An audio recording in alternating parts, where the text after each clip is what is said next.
Okay, now let's turn our attention again, after all of Friday on him, to Thomas Aquinas. Okay, and let me go back briefly into what we were talking about last Wednesday when I was introducing Aquinas' metaphysics. And let me go back to it in this way. You recall the historical setting, namely that the Muslim philosopher Averroes had taken Aristotle to have the best and last word, philosophically. Even though in the way in which Averroes interpreted Aristotle, there were all sorts of problems for Muslim theology as well as Christian theology. Problems with regards to absolute creation out of nothing, problems about individual immortality, and so forth. To which problem Averroes had responded with what really developed into a theory of twofold truth. Namely, that the truth of religious beliefs, truths of faith, are formulated in popular language. The truths of philosophy are formulated more theoretically, more precisely, and these two are in some sort of tension between each other. Well, that sort of position obviously was very troublesome to Christian thinkers as well as other Muslim thinkers. Typical of the Christian response was Bonaventure, who, as a result, rejected Aristotle altogether and continued with Platonism, as in the Augustinian tradition, developing that line of thought in his own complex way. But on the other hand, Thomas Aquinas wasn't ready to give up on Aristotle. He felt that regardless of those problems, that there was more potential in Aristotle's metaphysic for being compatible with Christianity. And so he set to make appropriate modifications in the light of the Augustinian tradition, therefore emphasizing the Logos doctrine with the forms in the mind of God, emphasizing God's knowledge of and creation of individual natures, and thence the possibility of individual immortality. In fact, those of you who were there on Saturday morning may have noted that Ronald Feenstra from Marquette University, who incidentally is going to be moving next year to Calvin, a seminary where they're starting a PhD program in theology, including philosophical theology, and he's going to be the philosophical theology man there. With a name like Feenstra, he's obviously Dutch. Ronald Feenstra commented on Saturday morning in his response to the last paper that it becomes very evident that the medieval Christian thinkers were starting with an established theological position that they were satisfied with, confident of, and modified existing philosophical positions to suit the needs and requirements of those theological positions. You see? And I think it's fair to say that that sort of procedure is fairly characteristic of medieval thought. And I would suggest that it's characteristic of pretty well all philosophers. that if they don't start with something like a Christian theology, they start with some other worldview and develop philosophical positions to suit the requirements and needs of those worldviews. The picture of philosophy as being completely neutral and presuppositionalist is, I think, as unhistorical as the picture of science being presuppositionalist or anything else. But in any case, what was it that Aquinas did then with Aristotle's metaphysic in modifying it to suit the needs of Christian theology? Well, let me list a series of things as I did last week. First, he insists that God is not an essence, a form of all forms, a universal, but that God's essence is to exist. He is the very essence of existence. He is the source of all being. Now, for the Greeks, you see, the God concept that emerged was of one who's the source of order, or the source of good, or the source of beauty, or the source of intelligibility, but not the source of existence. And Aquinas sees very clearly that in any theistic perception, God is the source of all being as well as of order and goodness. And he proceeds then to explore, if you like, a metaphysic of creation.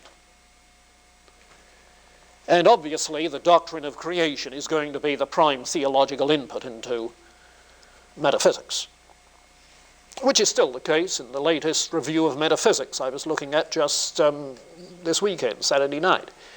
There's an article on metaphysical views of creation in the light of contemporary process theology and in comparison with Thomas Aquinas. That sort of thing is still going on.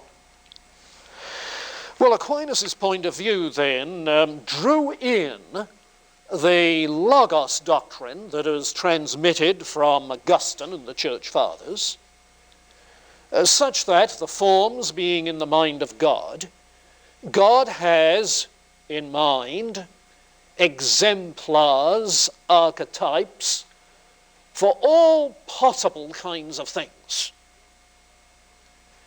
even for prime matter, distinguishing as he does between materia prima, prime matter, unformed in any way, and materia signata, designated matter, matter that's already designated by form, some kind of matter. The conception of prime matter is simply that of pure potentiality, pure potency.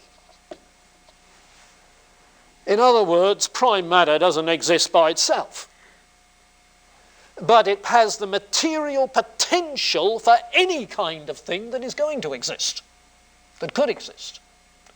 And since God knows every kind of possibility, because he knows all forms, he knows then what it's like for there to be pure possibility, you see. And accordingly, God knows prime matter, even prime matter with its amazing potential for such a creation. Well, in the act of creation then, what he does is to give existence to what doesn't have existence, but has only potential for existence. It is not the giving of form, it's not form that causes existence. It's not matter that causes existence, but God giving the act, the actuality of existence to a combination of form and matter which otherwise would simply be pure potential for that form of matter, you see. So God it is who gives existence to what otherwise would not exist, creation out of nothing. And everything that exists then has its own nature known by God, its own end, telos, its proximate end, which contributes to within the hierarchy of the whole cosmos, contributes to the ultimate end that all creation should imitate and glorify God. So that in its particular way, every individual thing in creation is made to imitate and to glorify God in that degree and in that way in which it fits into the goodness of the whole. So then, the act of creation, the telos, the end of creation, and what we have then is a theory of individual natures for all created things, God knowing individual natures, a theory of what is sometimes called substantial forms,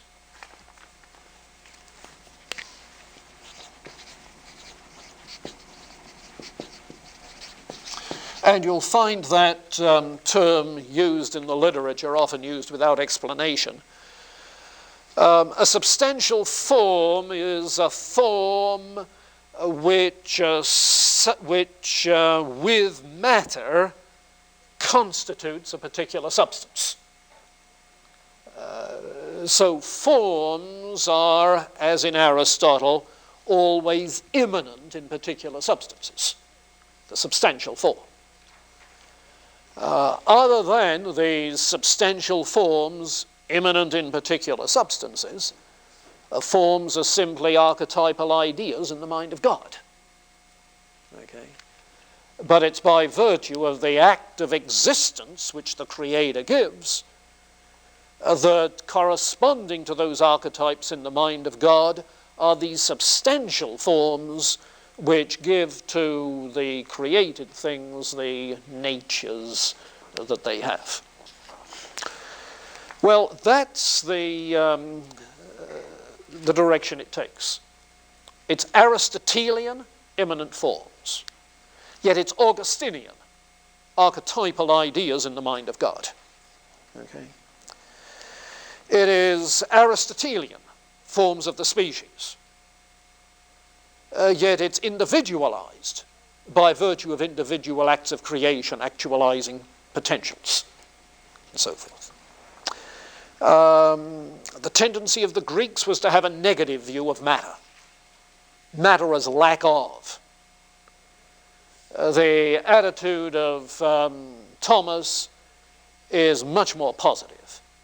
Matter has promise for, potential for, you'll see. And all of this modification of the Greek metaphysic for Christian purposes. All right, now that summary then of Aristotle's metaphysic is the kind of thing which you have in the reading you're doing for this week in the little piece at the end of the Aquinas selections entitled The Principles of Nature. This is the thing I've asked you to outline for this week. You'll notice that there a lot of terminology is introduced, and that's the stuff you need to get clear on. The terminology potential and actual, or potency and actuality. Potency? Yes, prime matter is that potential for substance. He speaks about three things that are needed for generation. For generation, yes, for things to become, to be generated. three things that are needed. Matter, which is potential being. Form, through which the matter is able to come to be something substantive. And privation, that is to say, the lack of substantive existence, which precedes the becoming. So, three things necessary for becoming, for generation. Privation, something needs to become. Potential, prime matter. Form, you see. Those three things. Now, apart from substantive existence, none of those three things are anything at all. There's no such thing as bare matter, pure potency. No such thing as bare form, except embodied in matter. No such thing as not existing. Not existing is not existing. It doesn't exist. So inasmuch as the act of creation is the creation out of these three things that are needed for generation, creation is out of nothing. Okay? Yes, and elsewhere he points out that in regards to the four causes, and he talks about the four causes in that essay, but in regards to the four causes, the efficient cause of creation is God. The formal cause is the divine logos, the divine reason. The final cause is God, the imitation of God. The material cause doesn't have any. It's out of nothing.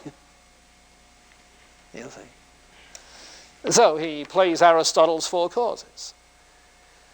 The final cause, of course, is needed in order to explain the end-oriented nature of all processes.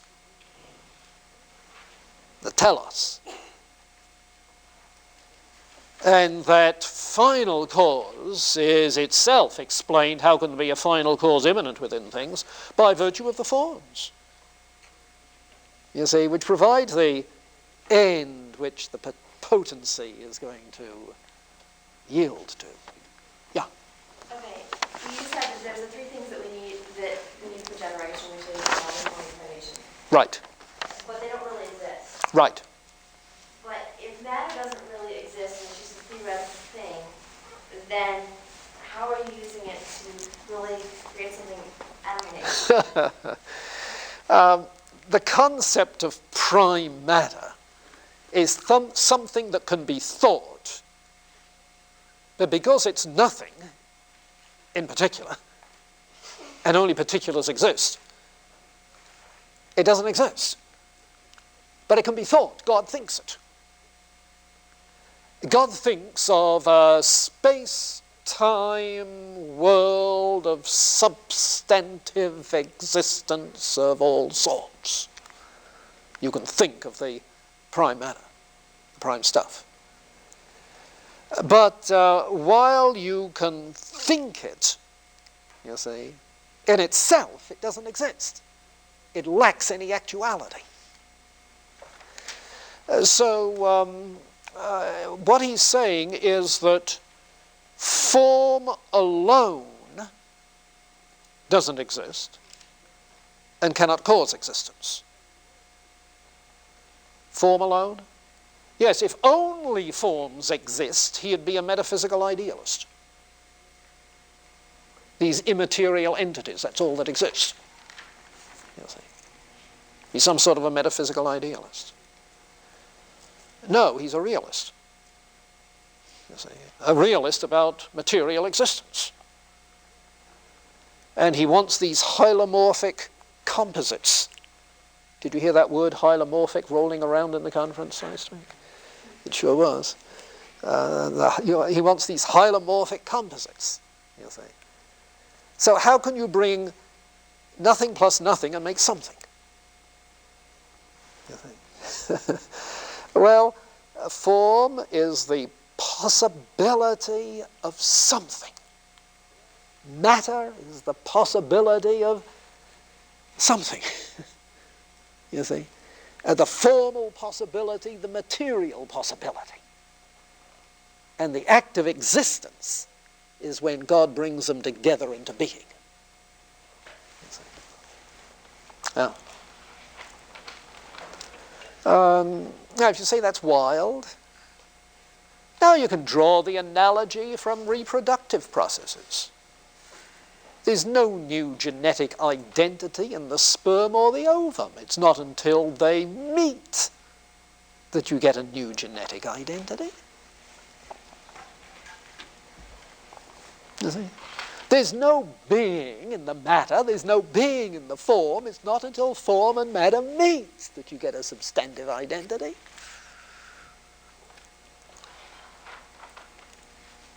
Now you say that's a bad analogy because sperm and ova do exist before.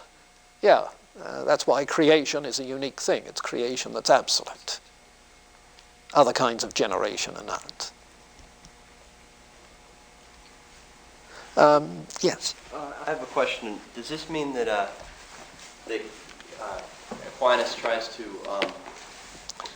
get from God, from the highest form, down to the individual man instead of working through the intermediary form? Yes, yeah, well said, yeah. One of the problems in Averroes' interpretation of Aristotle was that he had all these intermediaries. What is it, 100 intermediaries in between or something of that sort? And Aristotle didn't want that. Now, that's not to say they weren't there, but God wasn't dependent on acting through them. There are intermediaries in Aristotle's theory of angels. Intermediaries in the sense that on the hierarchy between God and humans, there are these other immaterial beings.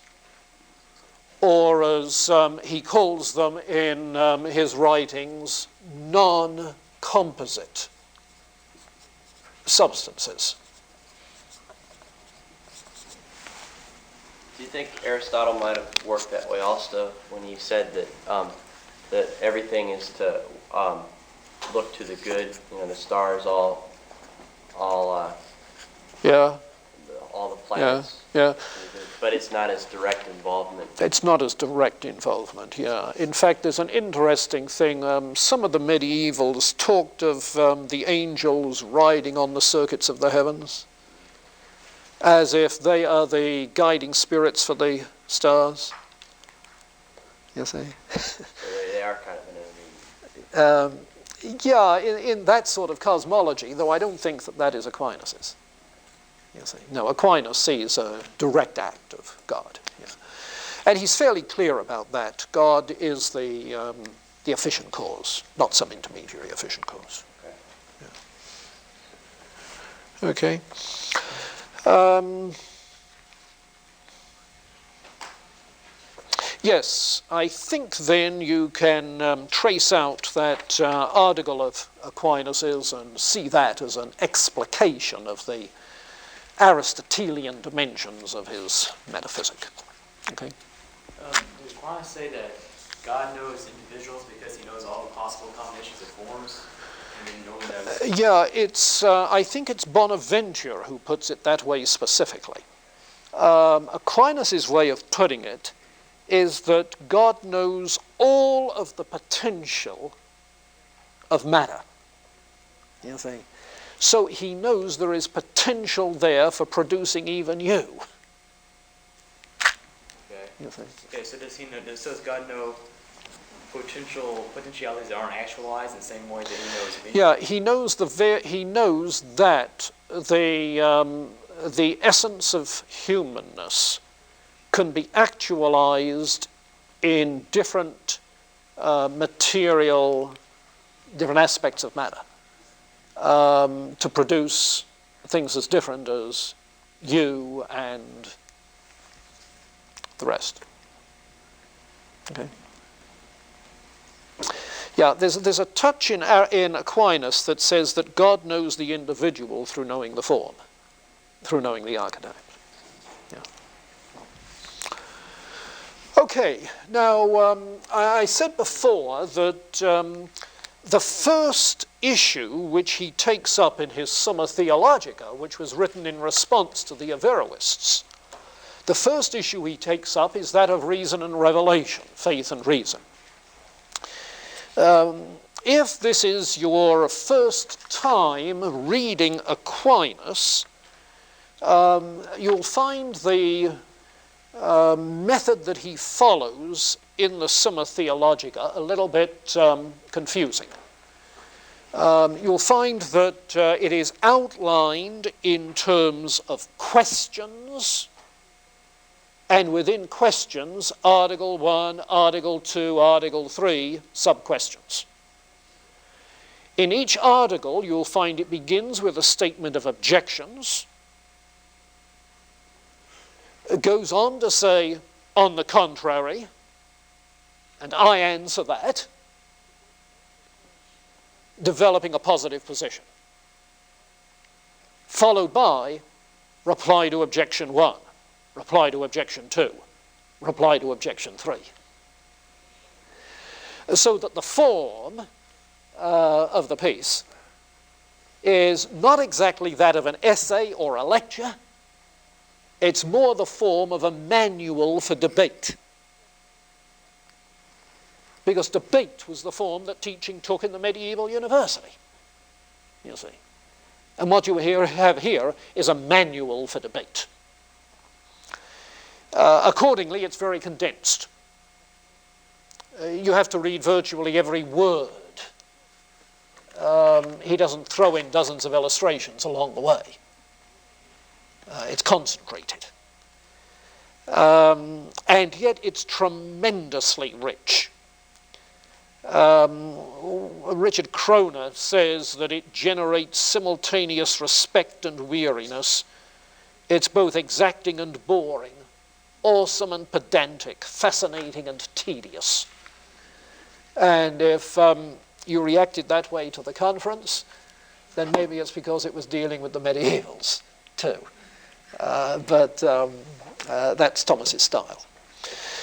Now, in his discussion of reason and revelation, you can see fairly quickly what he's trying to do. So let me stick it on this overhead, and we can quickly get his point.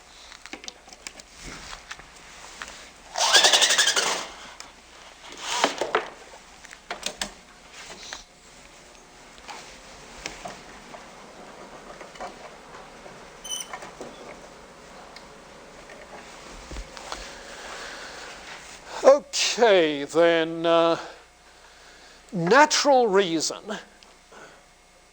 has its limits in regards to knowing God.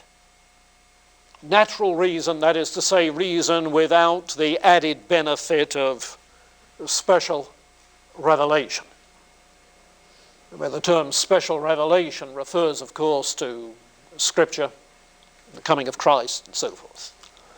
Natural reason is limited in regards to the knowledge of God. Limited in varying degrees, because there is a gradation of intellectual abilities among humans. Part of the hierarchy of being. Hierarchy by degrees. We're rational beings, but some people more than others. And so a gradation of intellects, which bespeaks our finiteness, our limitations. So there is a potential for knowing about God by natural means, a potential, but with limitations. And one of the limitations is that much of our knowledge of God is by way of analogy. And you remember how Aristotle distinguished between univocal and analogical predication, speaking by way of analogy. Aquinas makes those distinctions as well in the piece on principles of nature, which you're reading. But we tend to think of God by analogy to other persons, so that we predicate goodness of God by analogy to goodness of created things. This is part of the limitation of natural reason. He recognizes that the limitations of human reason are intensified because of our sinfulness, but he does make a distinction between the image of God and the likeness to God in which Adam was created. The image of God is seen in human reason, in that we are rational beings. A lesser degree of rationality than God's, markedly so. But it's in that we image God. The likeness to God is a moral likeness which was lost when Adam fell. Okay, a moral likeness. And while, therefore, the fall, the loss of that moral likeness, leaves our rationality operative, and the fall does not directly damage human rationality, yet it does affect it indirectly. Inasmuch as a person is prejudiced against certain conclusions, inasmuch as a person comes at things with biases, insomuch as the mind is distracted by other loves, and so on and so forth, all sorts of ways in which the moral condition of a human soul is likely to affect indirectly the knowledge of God. There is an interplay there. So then, natural reason has its limits both in finiteness and in fallenness regarding the knowledge of God.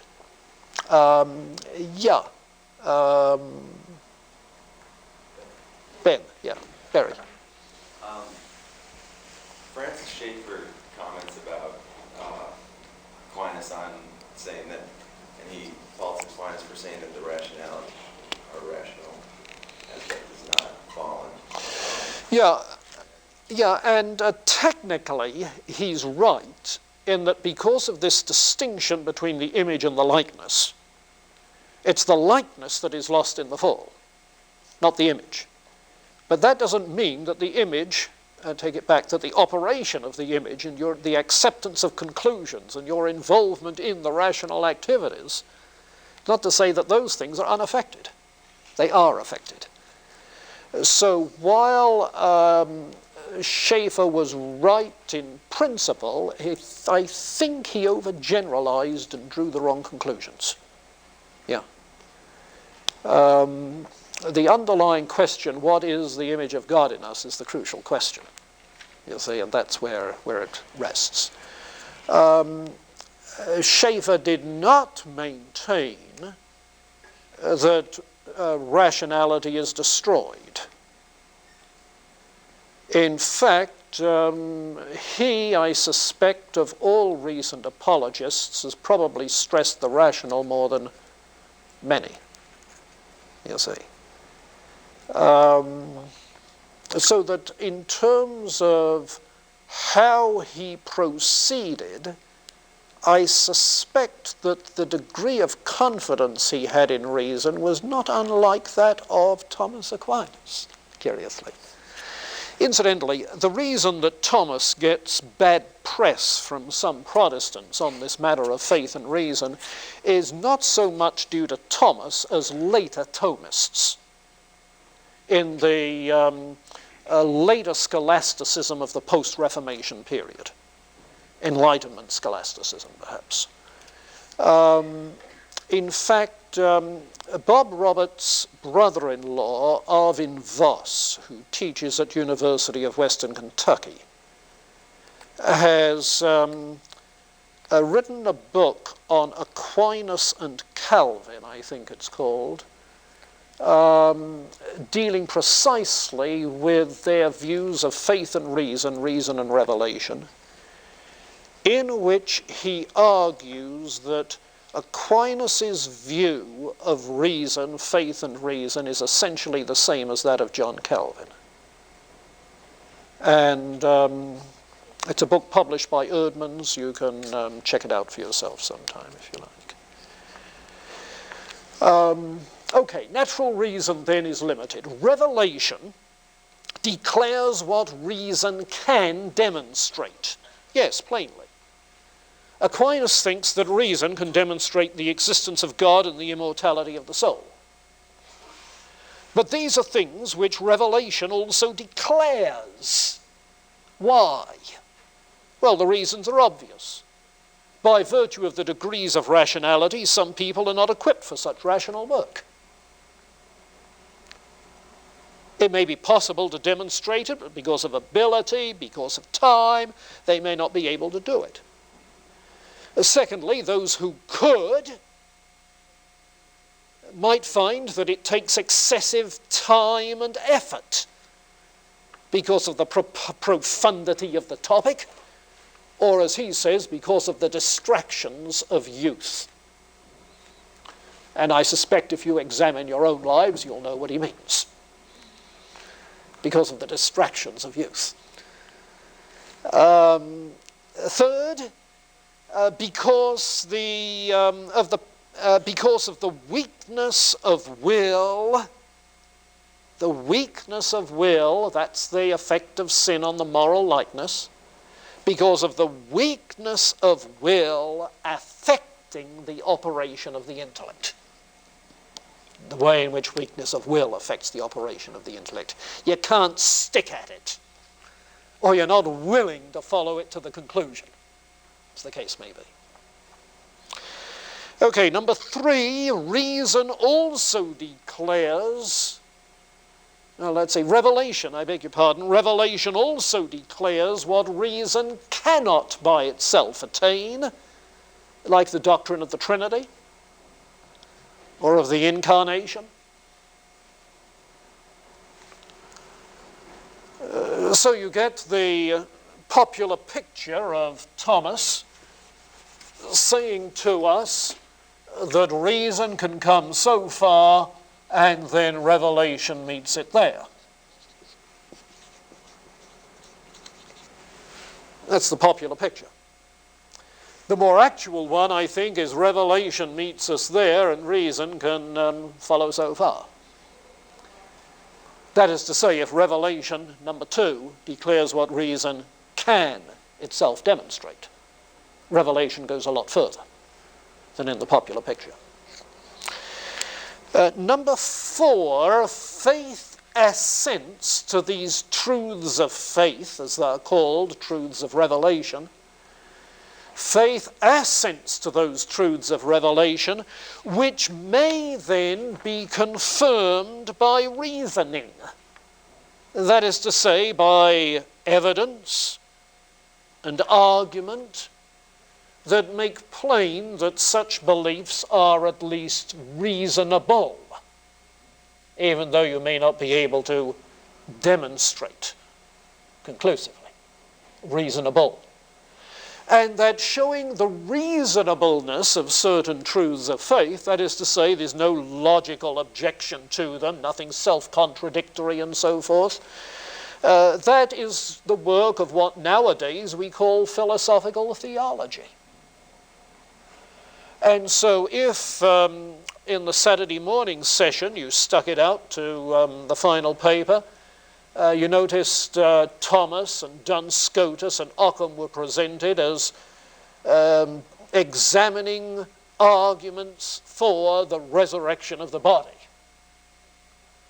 Thomas maintaining that reason can provide rational confirmation. Not necessarily proof, but show that it's reasonable granted the metaphysical framework, which is something that Duns Scotus and William of Ockham were not willing to say. They felt it was a truth of revelation which could not be demonstrated by reason. So illustrating number 4. Number 5, reason gains an imperfect understanding of those truths of faith. Yes, after all, people do theology, imperfect understanding. And then number 6, faith and reason are not mutually opposed because truth is ultimately one. Okay. And that last, obviously, is his rebuttal of the claim to twofold truth. So that was his way of responding then to what Averroes had been doing. I'm sorry, we ran over time.